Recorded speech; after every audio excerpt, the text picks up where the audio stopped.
శ్రీ గణేశాయ నమః. శ్రావణమాస మహిమ 3వ అధ్యాయం గురించి ఈరోజు తెలుసుకుందాం. శ్రావణ శుద్ధ తదియ స్వర్ణగౌరీ వ్రతం గురించి ఈరోజు తెలుసుకుందాం.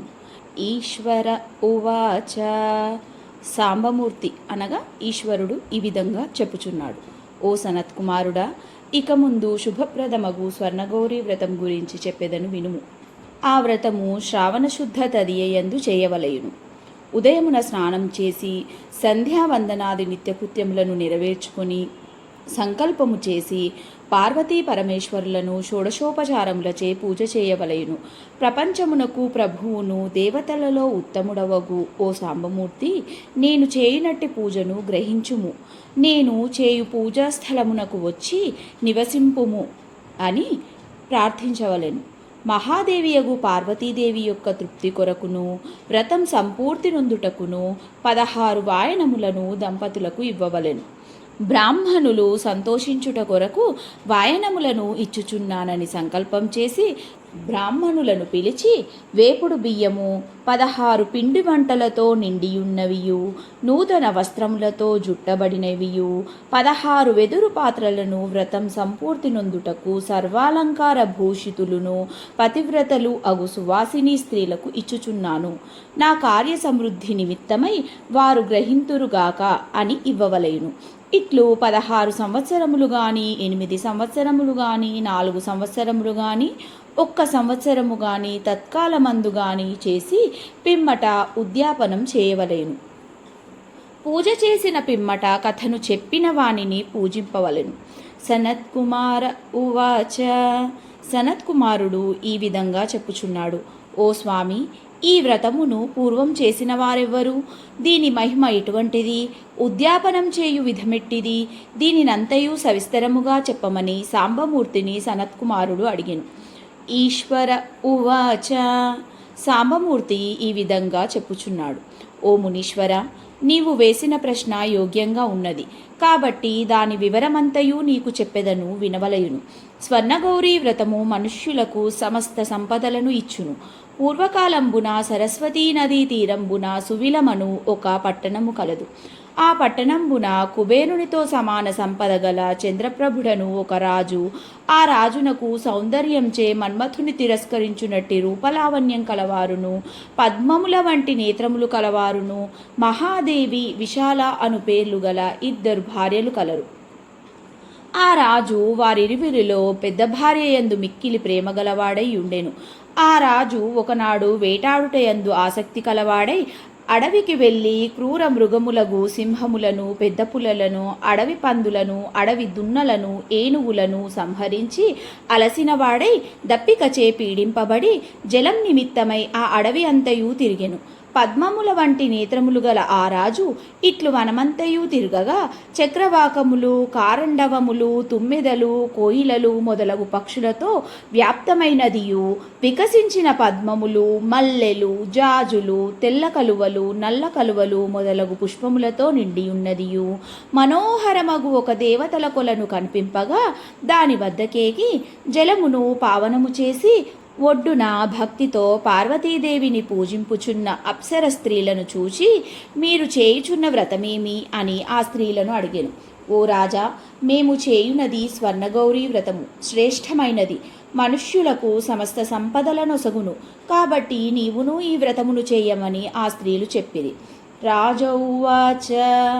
రాజు చెప్పుచున్నాడు: ఈ వ్రతమును ఏ విధంగా చేయవలేను? చేసినందువలన ఫలమేమి కలుగును? దీనినంతయు సవిస్తరముగా చెప్పుమని రాజు ప్రశ్న చేయగా ఆ అప్సర స్త్రీలు చెప్పుచున్నారు: శ్రావణ మాసంలో తదియదినంబున ఈ స్వర్ణగౌరీ వ్రతమును చేయవలేను. ఈ వ్రతమునందు పార్వతీ పరమేశ్వర్లను మిక్కిలి భక్తి కలిగి సంతోషంతో కూడి పూజింపవలేను. అనంతరము 16 పోగులు పోసిన తోరమును మగవాడు కుడి చేతికి, ఆడది ఎడమ చేతికి కట్టుకొనవలెను, లేక తోరమును కంఠమునందైనను ధరింపవచ్చును అని స్త్రీలు చెప్పిరి. అనంతరము ఆ రాజు నియమము గల మనస్సుతో కూడిన వాడై ఆ స్వర్ణగౌరీ వ్రతమును చేసి 16 పోగులు గల తోరమును కుడి చేతికి కట్టుకొని, దేవతలలో ఉత్తమురాలవగు ఓ గౌరీ, నీ వ్రతమును చేసి తోరమును కట్టుకుంటిని. కాబట్టి నాయందు అనుగ్రహము కలదాని వగుమని ప్రార్థించి వ్రతమును పూర్తి చేసి ఇంటికి వెళ్ళెను. ఆ రాజు ఇంటికి వెళ్ళగానే కుడి చేతనున్న తోరమును చూచి పెద్ద భార్య మిక్కిలి కోపము కలదవుచు రాజు వలదు వలదు అన్నను వినక రాజు చేతి నుండేడి తోరణాన్ని తెంచివేసి ఇంటికి వెలుపల ఉండేడి ఎండిన చెట్టు మీద పారవేయగా ఆ చెట్టుకు తోరం తగిలినంతనే ఆ చెట్టు చిగుళ్ళు పువ్వులు కలదాయను. ఇది అంతయు రెండవ భార్య చూచి మిక్కిలి ఆశ్చర్యము కలదై వ్యాకులతను చెంది తెగిపోయి అక్కడ పడియున్న తోరమును తీసుకొని తన హస్తమునకు కట్టుకొనగా ఆ వ్రతమహిమ వలన ఆ రెండవ భార్య యందు మిక్కిలి ప్రేమంగలవాడాయను. వ్రతమును ఉల్లంఘన చేయుటచే రాజు కోపించి పెద్ద భార్యను వెళ్ళగొట్టగా ఆమె అడవులయందు తిరుగుచు దేవిని ప్రార్థించుచు అక్కడక్కడా కనబడిన మునుల ఆశ్రమములకు పోగా వారు ఓ పాపాత్మురాలా అడవులందు ఏల తిరిగెదవు ఇంటికి పొమ్ము అని పలికినప్పటికీ వినక మహాఘోరమగు ఆ అడవియందే తిరుగుచు అలసి విచారపడుచు ఒక చోటున కూర్చుండెను. అనంతరము గౌరీదేవి ఆ రాజు యొక్క భార్యయందు దయ కలిగి ఎదుట ప్రత్యక్షము కాగానే ఆ రాజు భార్య గౌరీదేవిని చూచి సాష్టాంగ దండ ప్రణామము చేసి ఓ దేవి భక్తవరదే శంకరవామాంగే మంగళమంగళే నీకు నమస్కారము అని ఈ ప్రకారం ప్రార్థించి ఆ గౌరీదేవి వలన స్వర్ణగౌరీ వ్రతమును తెలుసుకొని భక్తితో యథావిధిగా ఆచరింపగా గౌరీదేవి సంతోషించి వరములను ఇచ్చెను. అనంతరము ఆమె ఇంటికి వెళ్ళగా వ్రతమహిమచే తన భర్త తిరిగి తన ఇంట నుంచుకొని పూర్వము వలెనే ప్రేమతో నుండెను. అనంతరము ఆ రాజు పెద్ద భార్య గౌరీదేవి యొక్క అనుగ్రహము వలన సమస్త కోరికలను పొందెను. ఇట్లు ఆ రాజు ఇద్దరు భార్యలయందు సమాన ప్రేమ గలవాడై సమస్త సంపదలను అనుభవించి కొంతకాలము రాజ్యం చేసి అంత్యకాలమందు ఆ ఇద్దరు భార్యలతో కూడా కైలాసము చేరెను.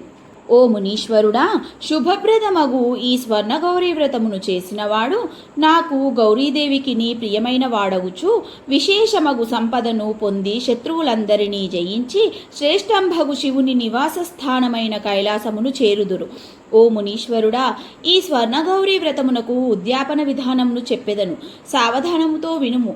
యోగ్యమైన తిథి వారములు గల దినమందు తారాచంద్ర బలయుక్తముగా ఉండునప్పుడు చేయదలచిన వాడై మంటపము నేర్పర్చి అష్టదళములు గల పద్మమును లిఖించి అచట ధాన్యమును రాశిగా పోసి దానిపైన 16 నవటాకుల ఎత్తుగల రాగి కలశమును నువ్వులతో నిండించి అందుంచి దానిపైన పార్వతీ పరమేశ్వరుల ప్రతిమల నుంచి వేదోక్త మంత్రములచే ఆవాహనాదులను గావించి 2 తెల్లని వస్త్రములను యజ్ఞోపవీతములను ఉంచి యథావిధిగా పూజనంతయు గావించి ఆ రాత్రి జాగరణ చేయవలేను. అనంతరము మరునాడు ఉదయమున ప్రాతకాల పూజ గావించి ముందుగా నవగ్రహ హోమము చేసి పిమ్మట ప్రధాన దేవతకు హోమము చేయవలెను. నువ్వులు బియ్యము నెయ్యి కలిపి హోమం చేసి ధనవంతుడైనచో విశేషముగా చేయవలేను. లేక 1000 పర్యాయములు గాని 100 పర్యాయములు గాని హోమము చేసిన పిమ్మట ఆచార్యునకు వస్త్రములు ఆభరణములు ఆవులు మొదలగు వానిని పూజించి ఇచ్చి 16 దంపతులకు వాయనదానమిచ్చి పిమ్మట బ్రాహ్మణులను భుజింపజేసి తన శక్తి కొలది వారికి విశేష దక్షిణలను ఇచ్చి ఆనందంతో కూడినవాడై బంధువులతో కూడా అనంతరం తాను భుజింపవలయునని సాంబమూర్తి సనత్కుమారునితో చెప్పెను. इति श्रीस्कान्दपुराणे श्रावणमासमाहात्म्ये ईश्वरसनत्कुमारसंवादे तृतीयातिथौ स्वर्णगौरीव्रतकथनं नाम तृतीयोऽध्यायः समाप्तः।